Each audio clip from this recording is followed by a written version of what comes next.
Jean-Philippe Gasparotto, bonjour. Bonjour. Vous êtes délégué CGT à la Caisse des dépôts et consignations et vous faites partie du collectif Pas touche à mon livret A. Quelles sont les revendications de votre collectif ? Une décision de la Commission européenne de mai 2007 a enjoint le gouvernement français de généraliser la distribution du livret A, qui est le produit d'épargne populaire fétiche des Français. Il y a 46 millions de détenteurs, même 50 millions si on y ajoute le livret bleu. Ça fait à peu près 200 milliards d'euros en tout l'épargne administrée en France. Et tout ça, ça sert notamment à financer le logement social. Et puis en plus, c'est un produit d'épargne très populaire en ce sens qu'il lutte contre l'exclusion bancaire puisqu'il permet à toutes les populations les plus démunies, celles qui n'ont pas le droit à un compte bancaire, de réaliser leurs opérations bancaires de base, toucher le RMI, payer la cantine des enfants, payer le loyer, etc. Voilà. Et donc il se trouve que la Commission européenne, en mai dernier, a décidé d'enjoindre la France de privatiser la distribution du livret A, c'est-à-dire de l'ouvrir à l'ensemble des banques privées européennes.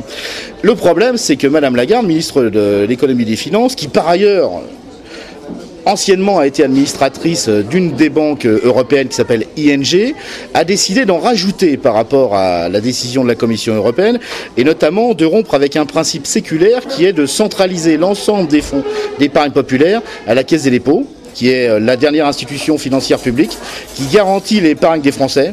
Et donc en rompant avec ce principe de centralisation, ça veut dire que Madame Lagarde offre à toutes ces banques qui vont maintenant pouvoir distribuer le livret A à peu près 50 à 60 milliards d'euros, sans aucune contrepartie. C'est-à-dire que c'est de l'argent des ménages, de l'argent de l'effort d'épargne populaire qui va partir pour combler le besoin de liquidité des banques européennes dont on sait qu'une bonne partie a été perdue, notamment dans les investissements du type subprime, LBO, etc. Notre slogan, c'est de dire pourquoi casser, pourquoi changer une équipe qui marche ? Ça fait 150 ans que globalement, d'une part, encore une fois, les épargnants n'ont pas été floués, et puis par ailleurs, ça a permis de financer 80% des logements sociaux en France. Il y a 4 300 000 logements sociaux en France. À 80%, ils ont été financés sur la base de la collecte de l'épargne populaire livret A par la Caisse des dépôts. Donc bon, bien sûr, le système, il peut être amélioré. Par exemple, il est clair que le plafond d'épargne sur livret A, il est de 15 300 euros. Il n'a pas bougé depuis 1991, donc on pourrait peut-être le monter à 20 000 euros. Ça permettrait de capter une masse d'épargne supplémentaire pour permettre de financer plus de logements sociaux. On peut peut-être effectivement réfléchir à utiliser aussi le produit d'épargne populaire, le LEP, au bénéfice du financement du logement social, parce qu'aujourd'hui, on sait qu'il y a de plus amples besoins. Mais globalement, l'équilibre, il nous semble bon. En plus, il correspond aux missions de service public et d'intérêt général qui ont été confiés au réseau distributeur et à la Caisse des dépôts. Personne ne le remet en cause. Il n'est jamais venu à l'idée du moindre épargnant sur livret A de demander l'ouverture à la concurrence de ce produit. Donc on ne sait pas d'où sort cette idée, si ce n'est de satisfaire l'intérêt de quelques banques qui, encore une fois, ont un gros besoin de liquidité en ce moment. Il y a des enjeux très très forts. Je veux dire, on connaît la situation de crise de l'immobilier et du logement en France.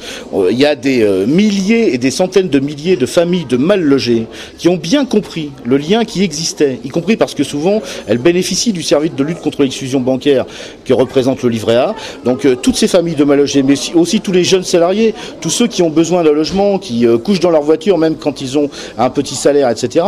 Tout cela, ils ont bien compris, et en tout cas s'ils n'ont pas compris, on va continuer de leur faire comprendre qu'il y a un lien entre le logement social, la Caisse des dépôts, le livret A, la Poste et les caisses d'épargne. Et que globalement, ça c'est un système qui fonctionne, et que si on veut avoir la moindre chance de répondre demain aux besoins de construction de logements sociaux, il faut absolument que ce système continue. Donc on est prêt à faire toutes les actions dans le mois qui vient, puisque le débat il va durer de la fin mai jusqu'à la fin juin au Sénat et à l'Assemblée nationale sur cette question, pour faire valoir notre point de vue.